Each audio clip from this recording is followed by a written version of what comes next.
All right, so today I got to talk a little bit about the Derek Chauvin George Floyd trial, and I wasn't paying quite as a close of attention as I should have been to this. There was a lot of other stuff going on, um, but the one thing that, again, like I got the sense going into it that he was going to be found innocent, but like a day or two ago, it seemed like the tables have turned. So I don't know what exactly happened, but something happened. But at the end of the day, again, if I had to bet money, I would have been betting on him being found guilty on at least one of the charges. But the fact that he was found guilty of all the charges just goes to show that it's a complete joke. Like, who are we, trying to fool here? Like, if you want to argue manslaughter, maybe I can entertain that. But second degree, no, right? Second degree means you plan to kill someone.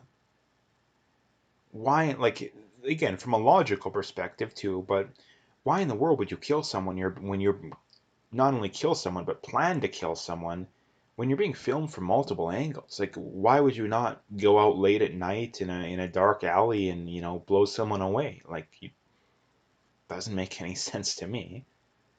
Right? And they would say, oh, he's a power hungry, egomaniac kind of guy. Well, okay, well, why wasn't there massive amounts of complaints lodged against him? Then he was like a 20-year veteran. Now, people would say, oh, there was lots of complaints, but if you actually look into it, I think all but like one or two of them was bunk.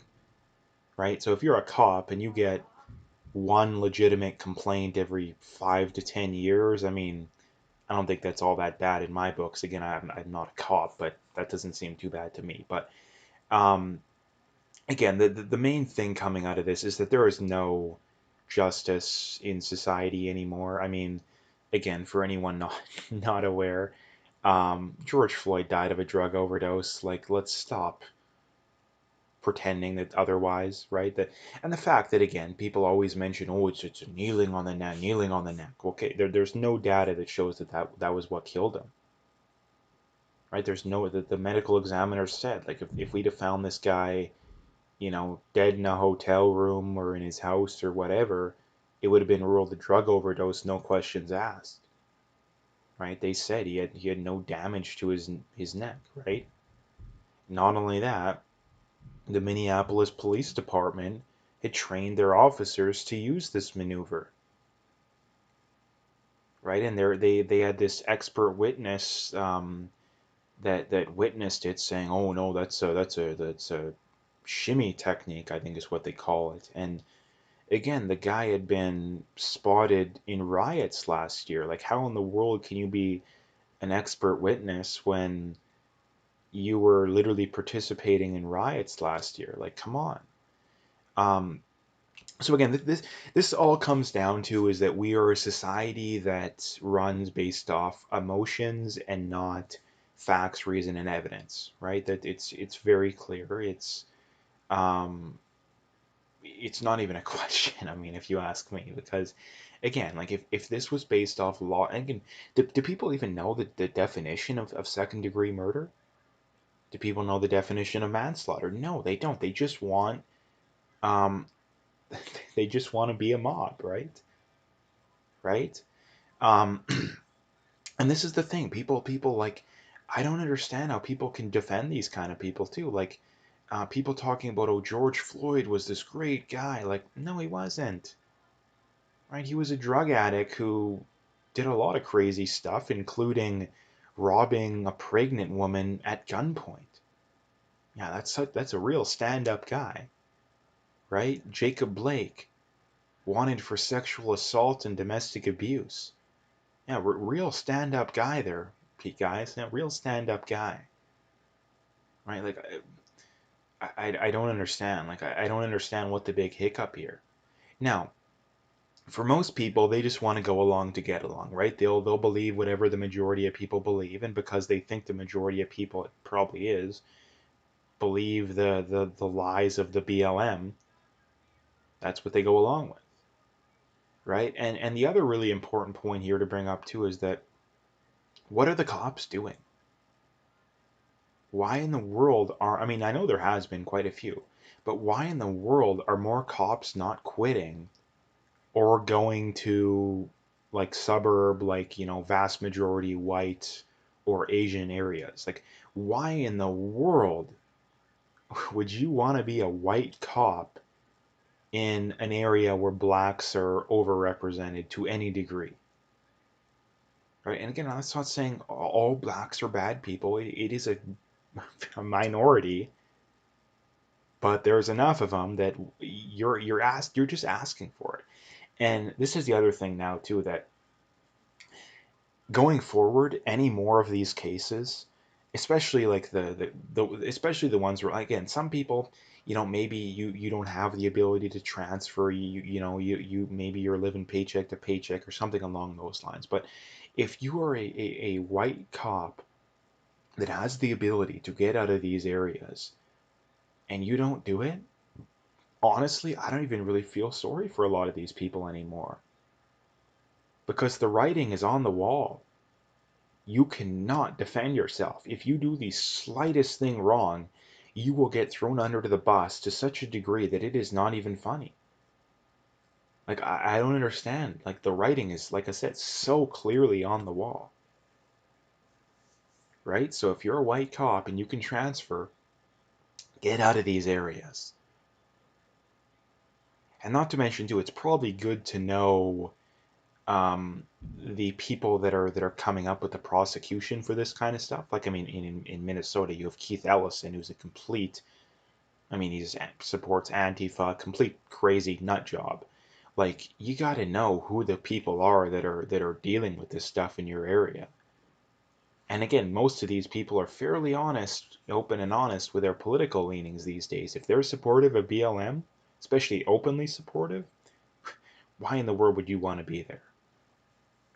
Right? So another very important thing is that going forward, these problems are only going to get worse, right? White cops are not, any cops for that matter, but especially white cops. Like, even if you're a black cop, why in the world would you want to be dealing with these issues, right? So again, they're not, and again, this is the other thing too. Like, if you're a white cop and you hear one of these kind of calls, why would you want to go, right? Black man threatening someone with a knife. Why in the world would you? There's no scenario where you come out of that looking good.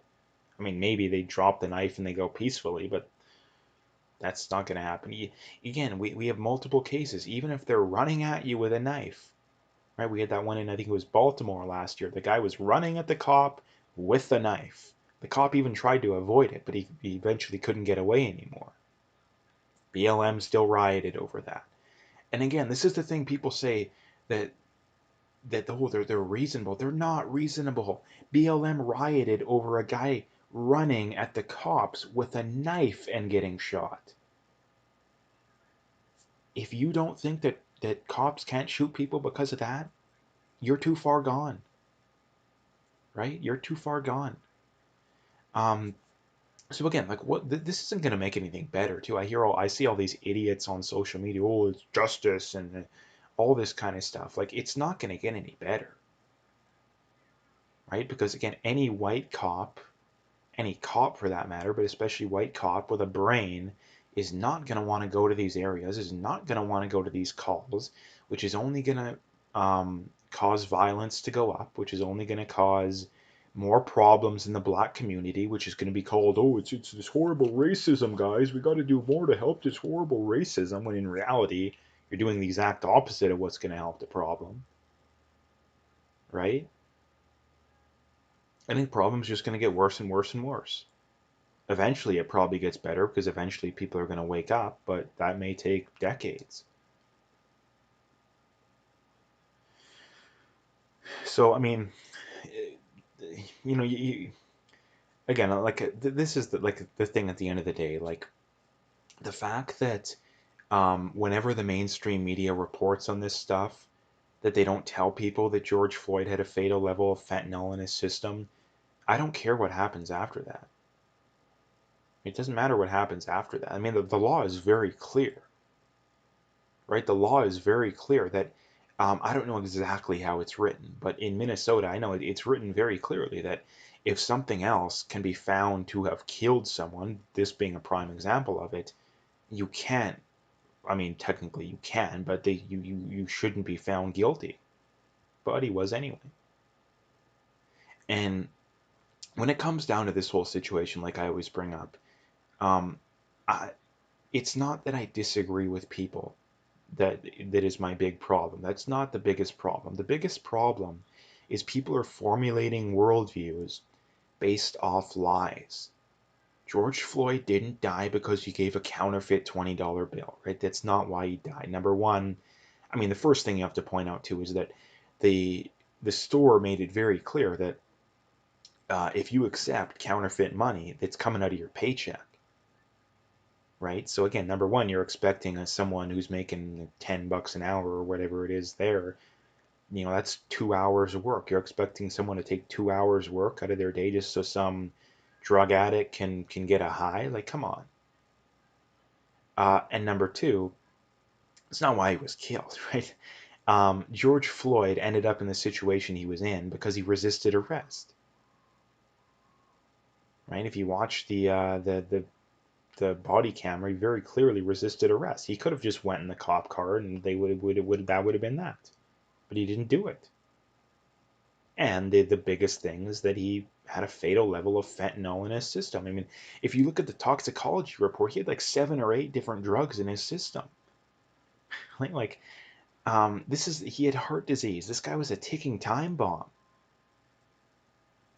right? Like, I don't know. Like, again, we're at the point in society to where um, things are going to get really ugly. I mean, they already are. I mean, given we're in Canada, states is a little better. We have these lockdowns that make no sense. We have this kind of stuff. Like things are gonna get worse before they get better. Like people think that we convicted them, that's gonna satisfy BLM and they're gonna stop rioting and they're gonna stop killing each other, right? Well, no, that's not gonna happen. It's only a matter of time until another one of these cases come up. CNN made it very clear that they talk about these incidences entirely to drive ratings, right? They'll lie about whatever they need to lie about to drive ratings. And obviously it's not them too, it's every mainstream media outlet. Right? So again, it's only a matter of time until another one of these things happen. Again, I think things are going to get pretty ugly this summer, and not to mention too, CNN also made it very clear in the Project Veritas thing. They they're acknowledging that people are getting lockdown fatigue. They're getting tired of it, right? So they need something else to come in to drive ratings. Another police shooting would be gangbusters for that, right? So again, that I would probably predict something along those lines is going to happen, right? Now they tend to drive up the whole the racism narrative during election years, but um, the one thing that I think I would point out too is that they need to keep people distracted from what a horrible job Biden's doing, right? So I think that they're going to gin up something. I think we're going to see riots again in the summer for whatever reason.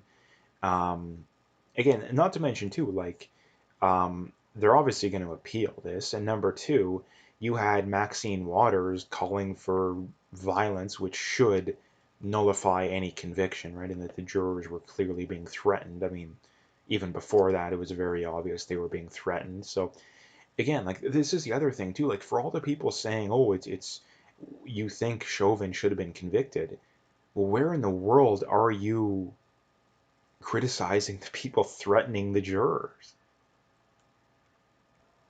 Like, how insane do you have to be willing to have people have their lives threatened just to satisfy your BS political narrative,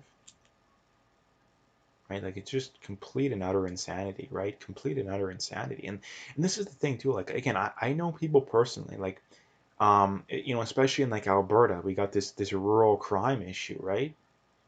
And you hear these people complain about this stuff, but yet they're old, Chauvin, he killed this guy in cold blood, and the Adam Toledo, he had his hands up and the cop shot him, and same one in this one that happened the other day. Oh, this unarmed, black girl was shot, right, by the cops, right? And even though the reality is she was going at another girl with a knife, Toledo was shot because he had a gun and he was shooting at people. Um, so again, it's like people complain about these problems, but yet they still support the problems getting worse by believing the mainstream media. Right? Like I just roll my eyes. Like I can't stop rolling my eyes at these people because they complain about these problems, but yet they support the problems in the first place. Right? And it's not even hard. Like how do you fix these problems? Like how do you fix these problems? It's very obvious. You just be honest about this stuff. Black people are not being targeted, right? There may be some isolated incidences of racism. I would acknowledge that, but they are few and far between, right? You could probably, not 100% sure on this one, but I'm probably 95% sure. You can count on one hand the amount of black people that are killed unjustly by police every year. I would bet a lot of money on that. You could count on one hand. Now, when you look in the flip side, that there's literally thousands of other black people that are killed by other black people, okay, well, if the goal is saving lives, you think you'd want to address those issues first, right? Getting rid of the police has only increased crime. The data is very clear on that. So that's something they shouldn't be doing. Um, and the big reason for all this kind of stuff at the end of the day is the welfare state, right? The welfare state has done arguably as much damage to the black community as slavery did. Now, again, I know that's going to get a lot of people's panties in a wad, but look at how well the black community was doing prior to the welfare state. Their marriage rates were better than whites, right? Even their earnings were closer to whites than they are now. And I think the drug war is another big one too. Like the drug, and that's one that I think the vast majority of people agree on. But it's very funny; they can never really get a whole heck of a lot done. All people are worried about is marijuana, right? It's no, it's. I mean, the solutions are very clear. You legalize all drugs, right? Legalize all drug, and again, that's another thing that people probably aren't going to agree upon. But again, if you're not willing to actually try anything different, nothing's going to actually change. And this is the fundamental reason why these problems are getting out of control in society, is because no one's willing to try anything different, right? It's always, oh, we didn't do enough, right?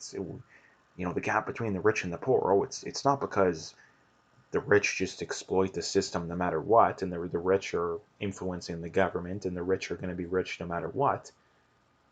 It's, oh, we got to have more socialism, and when that doesn't work, it's more socialism, right? And it's the same thing for this stuff, right? When we um, and this is setting a horrible precedent too. We are making it very clear that whatever goes on, all you got to do is riot and loot and kill people, and you'll get your way. And everyone knows that now. Well, if it's a leftist group, right? If it's a right wing group, you can't even you know have an actual mostly peaceful protest, right? But if you're on the left, you can do whatever you want, right? So um, getting back to how to fix this, it's end the welfare state, end the drug war, stop. I mean, just doing that would fix the vast majority of the problem, but um, let cops actually do their jobs. Stop trying to lynch these people. I mean, this is a modern day lynching, to be quite honest. It's probably the best way of putting it. Um, and yeah, I mean, it's really not all that complicated, right? People think that this is this big complicated problem. No, it really isn't. All you got to do, end the welfare state, end the drug war, allow the police to do their jobs, and stop jumping to conclusions here, right? Stop jumping to conclusions, right? Like people are jumping to conclusions before they even see what happened, right? So again, like it's not that complicated, but again, people don't want to do it. People want to keep trying to do the same thing over and over again. So problem's only going to get worse going forward. Um, so anyway, that's what I wanted to bring up today. If you liked the video, make sure you hit that like and subscribe. If you haven't already, make sure you check out those links below. Follow me on those other platforms if you haven't already. If you want to donate, you could do that as well. Again, I would very much appreciate whatever support I can get, but at the